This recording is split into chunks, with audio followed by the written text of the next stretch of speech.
qu'à un moment, il faut sanctionner en retirant un agrément, c'est que la personne n'a plus le droit de se voir confier des enfants. Je pense que tout le monde peut le comprendre. Ce sont des mesures exceptionnelles, extrêmes, et qu'on ne prend que contraint et forcé.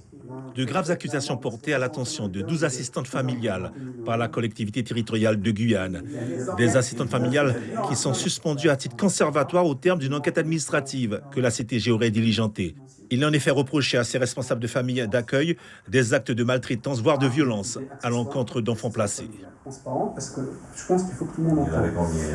Quand on a soit des procédures judiciaires, c'est qu'on a une suspicion de maltraitance ou des sujets forts qui nécessitent pour nous, à travers une cellule qu'on appelle la CRIP, cellule de recueil des informations préoccupantes, on transmet au parquet des suspicions. On est tenu de par la loi.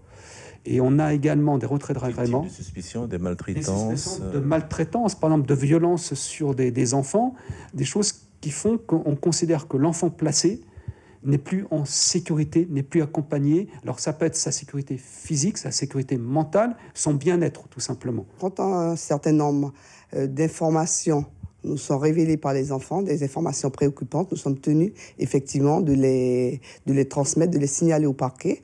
Donc une fois que le signalement est fait, le parquet d'ailleurs nous incombe l'obligation de retirer ces enfants. Et ils sont placés dans d'autres familles. Des accusations que réfute le syndicat UTG qui ce midi tenait à s'expliquer en présence de quelques assistantes familiales, des responsables de familles d'accueil qui se sentent discrédités et abandonnés par l'ASE Guyane.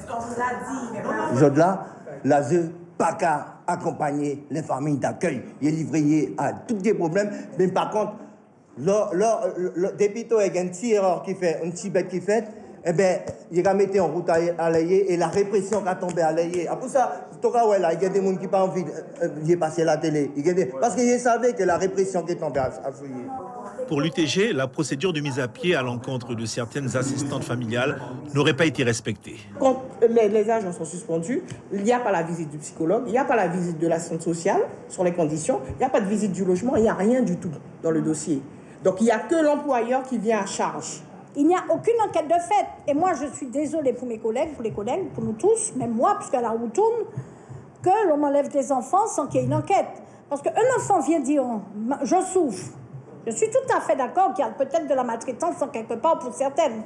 Mais un enfant vient vous dire « je souffre », le premier truc à faire, c'est de mettre une enquête en place. Une affaire donc sensible qui est désormais dans les mains de la justice. En Guyane, 700 mineurs sont pris en charge par l'aide sociale à l'enfance.